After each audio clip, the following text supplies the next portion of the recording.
बिस्मिल्लाहिर्रहमानिर्रहीम अर्रहमान। बिस्मिल्लाहिर्रहमानिर्रहीम।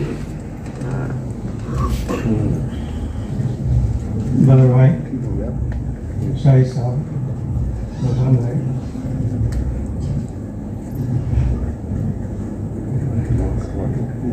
मेरे पास कोई अदब और दीन या रिसर्च की इतनी बड़ी क्वालिफिकेशन नहीं है कि मैं नादिर साहब के बड़े बड़े इन कामों का जिक्र कर सकूं, सिवाय इसके कि वो मेरे घर के मेरे फर्स्ट कजिन, मेरे ताया के बेटे, हमारे ख़ानदान के सबसे बड़े बेटे, सबसे पहले घर से निकल करके तालीम हासिल करने वाले इंसान, और फिर हम लोगों का नाम रोशन करने वाले उस छोटे से गांव रटौल के बाहर पहले यूपी बोर्ड में टॉप करके, उसके बाद मेरठ में टॉप करके, और ये शायद किसी को न मालूम हो कि वो मेरठ में बीए के फौरन बाद आईएएस में भी बैठे थे, और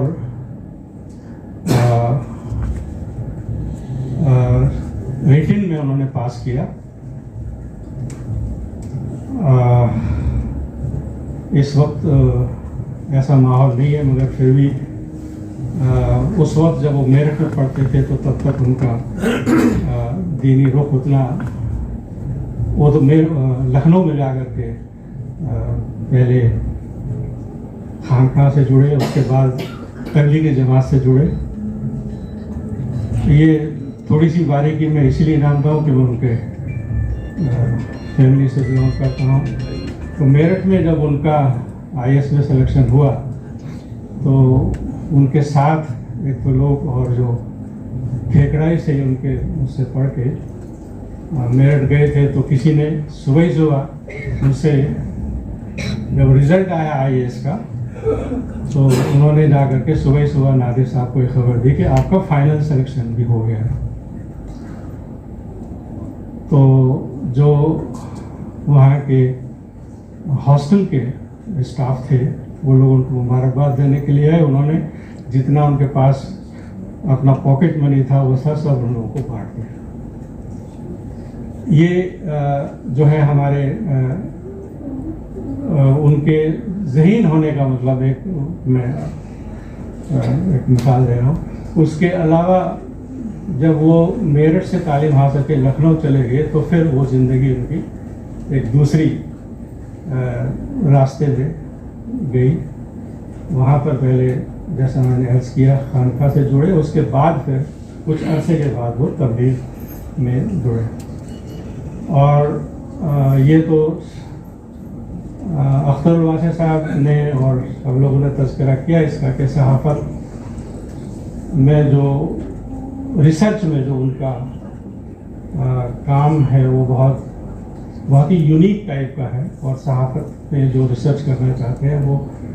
उसको ही बेस बना करके आगे बढ़ते हैं। और इसके अलावा जो दूसरा उनका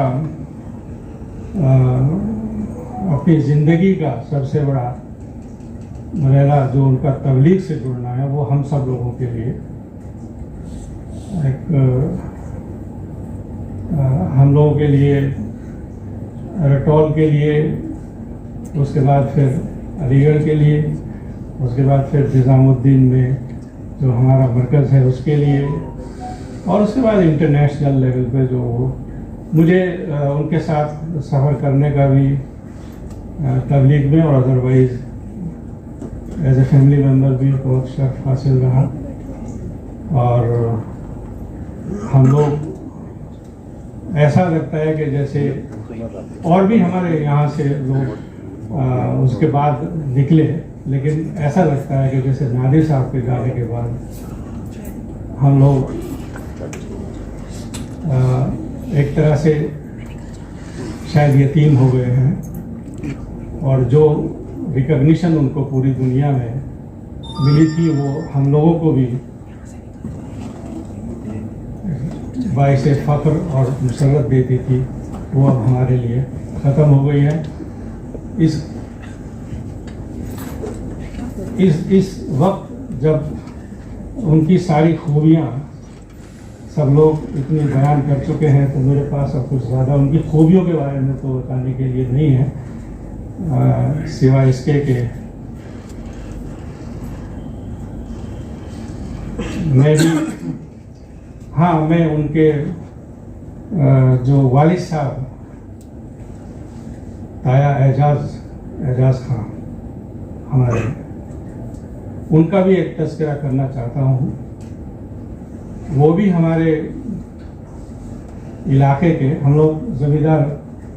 ख़ानदान को तो बिलोंग करते ही थे। कंवर खां जो सबसे बड़े हमारे वहाँ के इलाके के ज़मींदार थे, उनके 4 बेटे, और नादिर साहब के दादा और मेरे दादा सगे भाई थे। शजरा अभी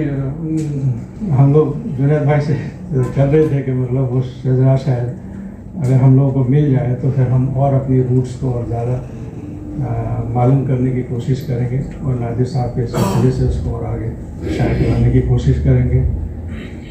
और मगर ये कि जो वो हम सब लोगों को विरासत में दे गए हैं,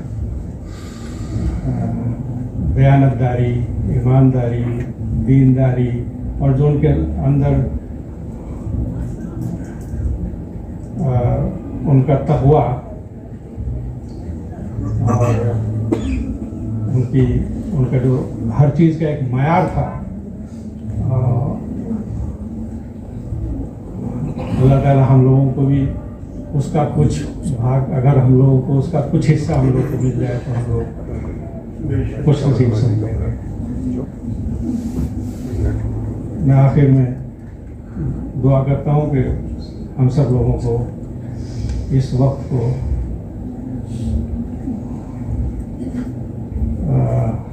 हमें सब्र दे और अल्लाह ताला उनकी दर्जात को बुलंद फरमाए।